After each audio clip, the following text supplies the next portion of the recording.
Ayan mga ka-solo flight, nandito na po yung part 2 ng last dismantling natin. Kung makikita nyo, nagse-setup na po sila. Nagse-setup na po kami mga ka-solo flight, no, ng panibagong salamin na ikakabit natin diyan sa pinagtanggalan natin nung una ng mga basag na salamin. So ngayon mga ka-solo flight, isa-isa nating ikinakasa yung mga bakal na kakapitan ng ating pulley para maikabit or maiangat ng tama at matibay yung salamin natin. So katatapos lang namin mag-lunch yan mga ka-solo flight dahil napagod kami nung kinabit namin kinalas namin yung unang salamin na mga basag dyan. So ang oras mga ka-solo flight, time check lang, 11:48 ng umaga. So nakapag-break na kami niyan, nakakain na kami niyan mga ka-solo flight. So set up tayo ngayon sa ating mga gamit sa pagpapalit ng panibagong salamin. So hintayin natin mga ka-solo flight yung mga mangyayari. Syempre kailangan talaga dyan mga diskarte sa pag-iingat, saka maraming dasal mga ka-solo flight. Panoorin natin mga ka-solo flight kung paano natin yan iaakyat. Paano natin iaakyat yan dahan-dahan dyan sa pagkakabitan natin ng salamin. So medyo delikado yan mga ka-solo flight, no, dahil napakalaki ng salamin. Ang height ng salamin yan mga nasa 8 feet ang taas yan or 9 feet ang taas. Tapos ang lapad niyan mga kulang-kulang 6 feet yung lapad mga ka-solo flight. So kailangan ng pag-iingat talaga sa sobrang kapal niyan, delikado. So sipag lang mga ka-solo flight ng bawat isa, saka teamwork mga ka-solo flight para maging maayos yung trabaho natin. Huwag natin laging kalilimutan yan. So syempre pag-iingat talagang kasama lagi yan.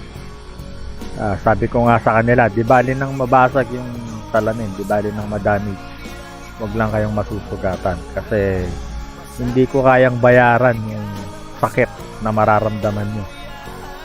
Pero yung gamot mababayaran natin yan, pero yung sakit na mararamdaman nyo hindi ko mababayaran yan. Kaya sasamahan natin ng dasal habang tayo nagtatrabaho mga ka-solo flight. Wag natin kalilimutan talaga yan. Bago magtrabaho, magdasal, humingi ng tulong sa Diyos.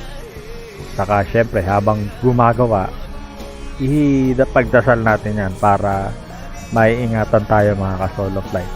Syempre pag natapos yung trabaho, dasal pa rin, magpasalamat tayo mga ka-solo flight para pagbibigyan tayo sa susunod nating dasal sa Diyos natin mga ka-solo flight. So ayan, naitatayo na natin mga ka-solo flight yung salamin. Kailangan kasing ikutin yung salamin mga ka-solo flight kasi nung dinala natin dyan yan, nakahiga siya. So teamwork talaga ang kailangan mga ka-solo flight. Sa bawat galaw mga ka-solo flight kailangan tulong-tulong tayo dyan. Kailangan ng teamwork. Lahat gagalaw mga ka-solo flight. So syempre kailangan din ng diskarte, kagaya niyan nakikita nyo mga ka-solo flight kung paano natin inikot yan. Kung wala tayong pulley mga ka-solo flight, mahirap ikutin yan ng ganyang kalaki, ganyang kakapal. Ang kapal niya mga ka-solo flight mga 10 mm or sa inches ay 3/8 inches. So kailangan talaga mga ka-solo flight ng diskarte. So syempre nagse-share kami ng mga diskarte para maging magaang, maging maayos yung trabaho. Papakinggan natin yung mga suggestion ng mga kasama natin mga ka-solo flight para magiging magaang yung trabaho natin. So ayan mga ka-solo flight, naikot na natin yung salamin. So hihilahin ulit yan.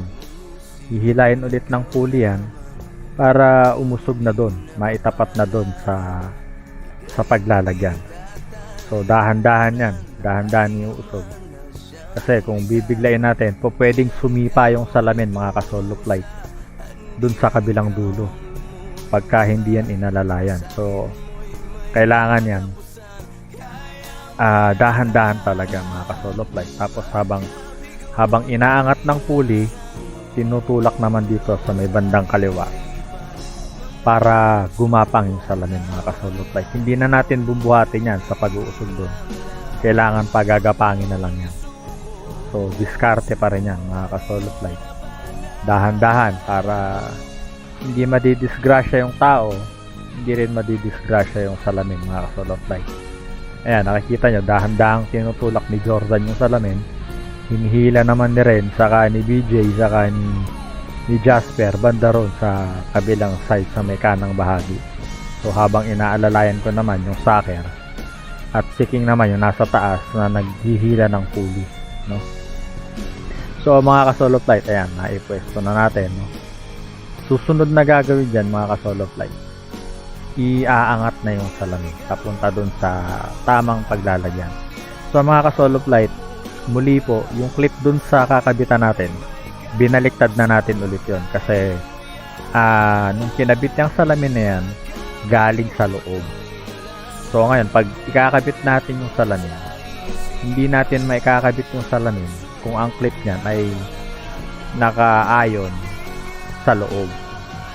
So kung hindi natin gagalawin mga ka-solo flight yung clip nun, hindi natin maisasalpak yung salamin mula dito sa labas. So para hindi na tayo mahirapan mga ka-solo flight, at saka imposible din natin mapadaan yan sa loob kasi may mga gamit na sila dun sa loob, wala na tayong dadaanan. So no choice tayo mga ka-solo flight kundi kalasin yung clip ng salamin at iikutin natin yan para yung salamin dito na siya manggagaling sa labas. So mga ka-solo flight, ayan, inaangat na, hinihila na ng pulley. So nako, may dumaan na naman. So buti na lang hindi na masyadong delikado, no? Kasi hindi talaga kami nagpapadaan ng tao dyan. Yan ang sinabi sa amin ng management, na harangan kabilang dulo, wag magpapadaan ng tao. So iniwan kasi kami ng guard kaya walang nagbabantay. So habang hinihila ng pulley yan, ayan, nagpalit kami ni King, no? Papalit kami, ako yung aakyat sa taas sa tihila kasi medyo naglalak yata yung pulley niyan, no? Para mahila ng maayos. Ayan. So ilan sila sa baba? Si Ren, si King, si VJ, si Jordan, saka si Jasper ang nandoon sa baba. So 5 sila na nasa baba. Kita nyo naman mga ka-solo flight, hinihila na yan ng pulley, inaangat pa nila. Ganon kabigat yan mga ka-solo flight. Siguro kung tatansyahin natin ang bigat yan, mga nasa mga 200 kilos, mga ganon, mga ka-solo flight ang bigat niyan, no? So tapos ang capacity naman mga ka-solo flight ng ating pulley ay nasa 1 ton. So equivalent yon sa 1,000 kilos, no, mga ka-solo flight. Pero hindi tayo depende dun sa pulley natin kasi yung pulley natin nakasabit lang sa bakal. So po pwedeng kung hindi nila tutulungan ng buhat yan at depende lang tayo sa pulley, baka bumaloktot yung bakal. Yun ang bakal ang bibigat, hindi yung pulley. So ayan mga ka-solo flight, naisampa na natin dun yung salamin, no? Naisalpa na. So inuusog-usog na lang yan, ipinipwesto bago ipipix ang salamin na yan. So talagang kailangan ng maraming diskarte dyan, no? Bawat galaw, pag-iisipan, pag-aaralan, hahanapan ng paraan. So diskarte talaga mga ka-solo flight. Hindi naman sa pagyayabang, no? Nakikinig naman tayo sa mga kasama natin. Siyempre may mga nalalaman din sila, may mga naiisip din sila. Babalansehin natin kung okay ba yon o hindi bago natin i-apply. So kailangan bukas yung ating suggestion para kung ano yung naiisip nila, tatanggapin natin yan mga ka-solo flight kung po pwede naman. So ayan mga ka-solo flight, nagpalit ulit kami ni King, siya ulit yung nasa taas na unti-unti niyang hinihila habang sa amin dito sa baba pinepwesto na namin, no? Ayan mga ka-solo flight, unti-unti na namin idinidikit. So kailangan talaga dyan ang sukat mga ka-solo flight, eksaktong mga ka-solo flight, kasi kung lumiit ka ng konti, magkakasiwang. Mare-reject tayo dyan, magkakaroon ng siwang, makikita, may butas. So, sa gilid, sa taas, or sa baba ng mga ka-solo flight. Imposible magkaroon ng siwang sa baba. Posible yan sa dalawang side or sa taas kung kapos yung salamin. So, kaya kailangan dyan, mga ka-solo flight, dapat eksaktong-eksakto yung sukat ng salamin. So, ayan mga ka-solo flight, hindi nila pwedeng bitawan basta-basta yung salamin, kasi po pwedeng sumipa yan, pagka hindi nila hinahawakan, po pwedeng humampas yung salamin. Kaya nakaalalay kaming tatlo doon sa labas, at ang nasa loob naman ay si Jordan, apat pala kami diyan, si Ren, ako, si DJ at si Jasper. So si Jordan, nasa loob na si Jordan, siya yung umaalalay doon, siya yung taga-silip namin doon kung saan ang dapat na usog. So ayan, kinakabit na ni Ren yung clip, mga ka-solo flight, yung clip doon sa may kanang bahagi, nilalagyan niya na ng clip para wag nang gumalaw.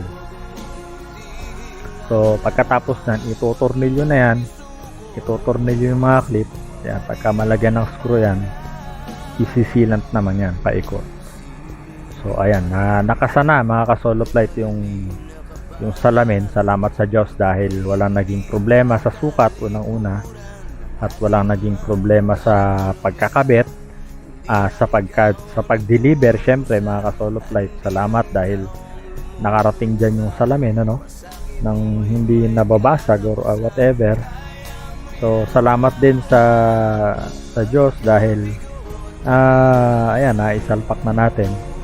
Ipipix na lang yan, i-screw na lang, tapos i-sealant mga ka-solo flight. So mga ilang minuto rin natin tinira yan mga ka-solo flight. I-check natin mamaya yung oras, kung anong oras natin natapos siya.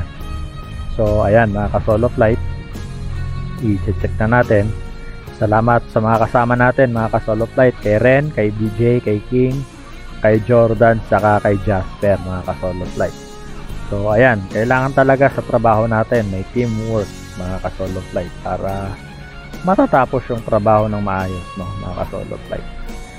So ayan, nakita nyo na, nakasalpak na yan, ayan, ipinifix na lang ni Ren. So time check tayo, alas 12:08 ng tanghali, ng hapon yan, tanghali mga ka-solo flight. So sinimulan natin kanina ng 11:50 ba yun? 58 kanina. So 55, 54, mga ganun mga ka-solo flight. So tapos tayo ngayon. So mga ilang minuto lang. So ayan mga ka-solo flight, ayan yung itsura niya sa loob. Ayan, tingnan nyo naman. Ayan yung mga sucker natin mga ka-solo flight. Tapos ayan, si Ren, pinipix niya na, ini-screw niya na. Habang yung ibang kasama natin naglilikit na yan, naglilinis na. Ayan mga ka-solo flight, yung space niya ganun lang siya kaliit. Ayan mga ka-solo flight, so patapos na tayo mga ka-solo flight, konti na lang yan, isisilant na lang. Salamat sa Diyos mga ka-solo flight dahil natagumpay ang ating trabaho dito mga ka-solo flight. Ayan, ang pinalit natin mga ka-solo flight ay tempered glass, So salamat sa Diyos, salamat sa inyong panonood. God bless.